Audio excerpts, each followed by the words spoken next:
Assalamualaikum warahmatullahi wabarakatuh.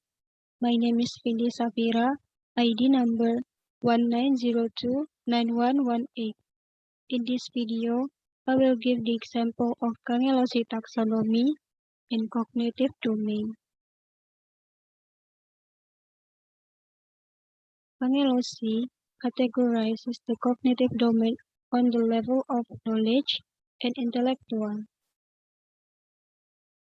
The knowledge level, there are simple knowledge and process knowledge.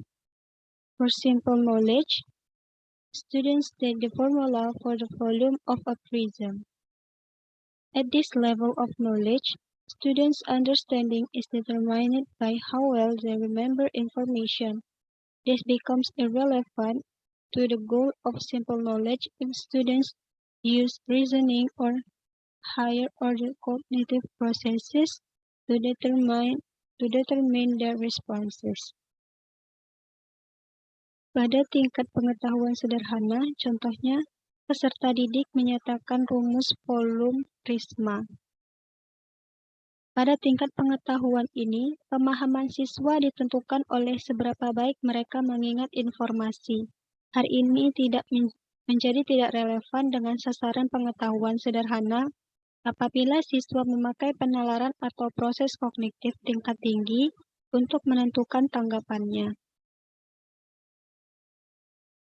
Process knowledge. Example, calculating the volume of a prism if the size is known. Students achieve the goal of knowledge about the process by remembering how to carry out a procedure or use a method.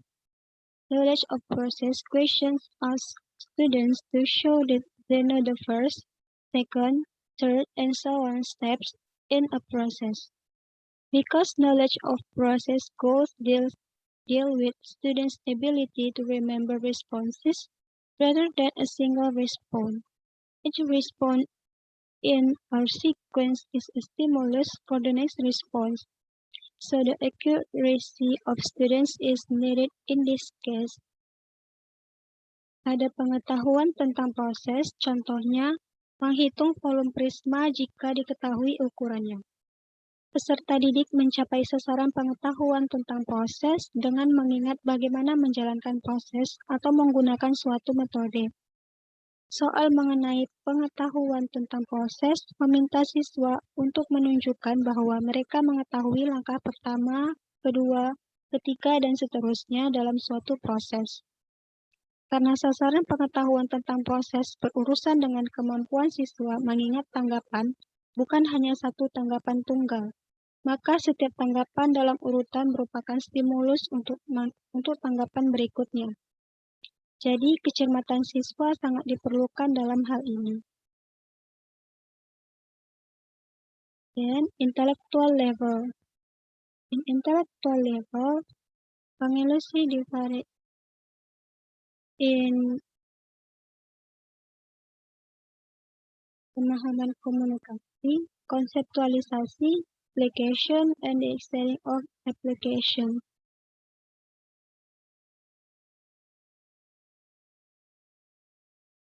First, communication understanding.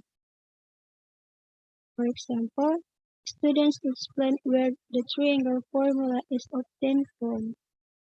The purpose of understanding communication requires students to determine the explicit or implicit meaning of a message. This level prioritizes students' ability to interpret and describe the ideas expressed by others. In other words, at this level, students focus more on how students receive expressions, not on how they formulate expressions. Pada pemahaman komunikasi, contohnya, peserta didik menjelaskan dari mana diperoleh rumus segitiga. Pemahaman komunikasi menuntut siswa menentukan makna yang tersirat dan tersurat dari suatu pesan. Tingkat ini lebih mengutamakan kemampuan peserta didik dalam menafsirkan dan menjabarkan gagasan yang dinyatakan orang lain. Dengan kata lain, pada tingkat ini lebih memusatkan perhatian pada cara peserta didik menerima ungkapan, bukan pada cara mereka merumuskan ungkapan. Conceptualization. For example, the teacher asks students to explain the different functions and relations. At this level, students use inductive reasoning to distinguish examples of a particular concept from something that is not an example of that concept. Konseptualisasi. Contoh, guru meminta peserta didik untuk menjelaskan beda fungsi dan relasi. Pada level ini, peserta didik memakai penalaran induktif untuk membedakan contoh konsep tertentu, yakni gagasan atau abstraksi, dari sesuatu yang bukan contoh dari konsep tersebut, atau mengerti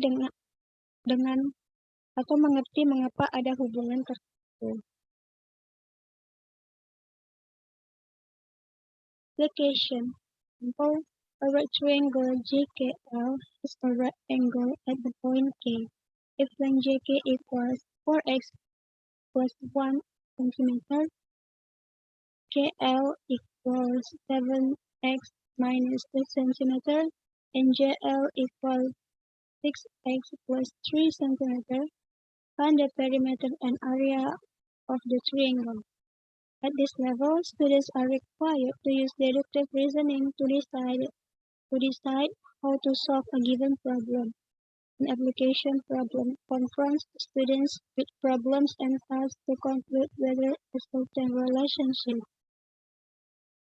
is useful for solving the problem or not. To solve this problem, students must first describe a right triangle complete with its size, and then use the properties of the triangle and quadratic equation to find the perimeter. Pada level aplikasi, contohnya, sebuah segitiga siku-siku JKL yang memiliki siku-siku di K. Jika panjang JK sama dengan 4x ditambah 1 cm, AL sama dengan 7x dikurang 2 cm, dan JL sama dengan 6x ditambah 3 cm, hitunglah keliling dan luas segitiga tersebut. Pada level ini, siswa dituntut untuk menggunakan penalaran deduktif untuk memutuskan bagaimana menyelesaikan masalah yang diberikan. Sebuah soal aplikasi menghadapkan siswa kepada masalah dan tugas untuk menyimpulkan apakah suatu hubungan tertentu, misalnya rumus, berguna untuk menyelesaikan masalah itu atau tidak. Untuk menyelesaikan soal ini, peserta didik harus terlebih dahulu menggambarkan segitiga siku-siku lengkap dengan ukurannya, lalu memanfaatkan sifat-sifat dari segitiga dan persamaan kuadrat untuk menemukan akhirnya. Reading the application. Example, 3 consecutive even numbers whose sum of squares is 116. Determine the 3 numbers. At this level, students are required to think creatively in order to examine, produce, or establish. Pada level melebihi aplikasi, contohnya, 3 bilangan genap berurutan dengan jumlah kuadratnya adalah 116. Tentukanlah ketiga bilangan tersebut. Pada level ini, peserta didik dituntut untuk berpikir secara kreatif agar dapat meriksa, menghasilkan, atau menilai. Okay, that's all for me. Thank you for your attention. Sorry for any mistake. Assalamualaikum warahmatullahi wabarakatuh.